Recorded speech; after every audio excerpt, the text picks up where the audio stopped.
भाई, महोदय, शिक्षक साथियों, प्यारे बच्चों, आज मैं आपके सामने जिस विषय को लेकर आया हूँ वह विषय है घड़ू विद्यार्थी आनंदालय। ये मराठी शब्द है, वाक्य है, लेकिन जो है इसका हिंदी रूपांतरण मैं विद्यार्थियों का निर्माण आनंद पूर्वक करूँगा। यह एक वाक्य नहीं है, बल्कि एक शिक्षक का संकल्प है, उसकी साधना है, उसकी तपस्या है कि मैं विद्यार्थियों को किस प्रकार निर्माण करूं कि विद्यार्थी हमारी कक्षा में बंधे रहें।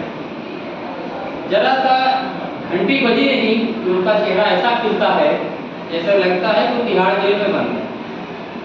घंटी बजते ही इतने प्रसन्न हो जाते हैं, उनकी प्रसन्नता को देखकर ये लगता है कि जब इतना मुश्किल से यहाँ रह रहे हैं तो ये क्या समझ में आता होगा।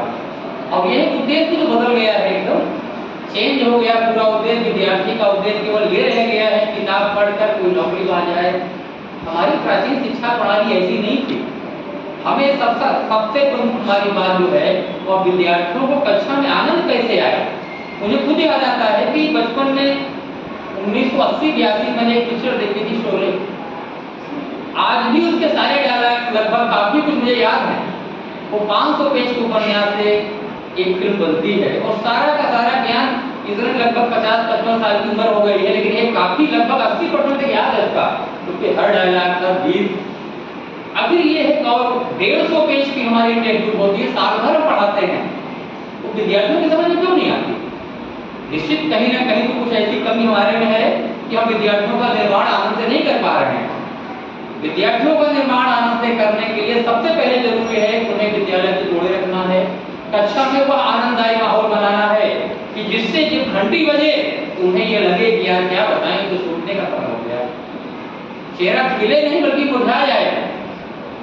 और यही विद्यार्थी जीवन का वह स्वर्णिम अध्याय है कि उसकी हम कल्पना नहीं कर सकते। स्वर्णिम सबसे बड़ा स्वर्णिम अध्याय है और यही वह समय है कि जब विद्यार्थियों के सपने बोए जाते हैं और भविष्य की फसल काटी जाती है। और अगर यह फसल और यह सपना उत्साह से भरा हो, प्रेम से भरा हो, तो विद्यार्थी का व्यक्तित्व हीरे की तरह चमकने लगेगा। लेकिन अगर उन्हें तकलीफ हो और केवल बांधकर बाजार लगाई जाती हो तो मुझे नहीं लगता कि उसका कोई विशेष असर पड़ेगा। हाँ, ये एक अच्छा विद्यार्थी बन जाएगा, नौकरी बढ़िया मिल जाएगी, लेकिन एक अच्छा नागरिक हम नहीं तैयार कर पाएंगे। एक अच्छा नागरिक तैयार करने के लिए हमेशा सकारात्मक पहलू सोचना होगा, उसकी जरा जरा छोटी छोटी उपलब्धियों को भी प्रशंसा के माध्यम से हमें व्यक्त करके उसे उत्साह को बढ़ाना होगा। भाई विद्यार्थियों को कक्षा में बांधे रखने के लिए भी ध्यान देना है कि उन्हें पढ़ाते समय कहानियों के द्वारा उदाहरण, गीतों के द्वारा उदाहरण दे करके उनकी छोटी छोटी उपलब्धियों को उन्हें प्रशंसा करते हुए ये सब बताना होगा, तभी उन्हें अच्छा लगेगा। मैं स्वयं एक शिक्षक हूँ, विद्यार्थियों का निर्माण करने की मैं भरसक प्रयास भी करता हूँ, कभी गीतों के माध्यम से, गजलों के माध्यम से। और ये है कि आजकल तो स्मार्ट क्लास हो गई है, स्मार्ट क्लास के माध्यम से एआई हो गई है। एआई के माध्यम से बच्चे आजकल सीख रहे हैं, बोलने की जरूरत ही नहीं है। भाई ठीक है, टीचर कर सकते हैं, वो पढ़ तो सकते हैं, लेकिन वो संस्कार कहाँ से लाएंगे जो शिक्षक उनको देता है।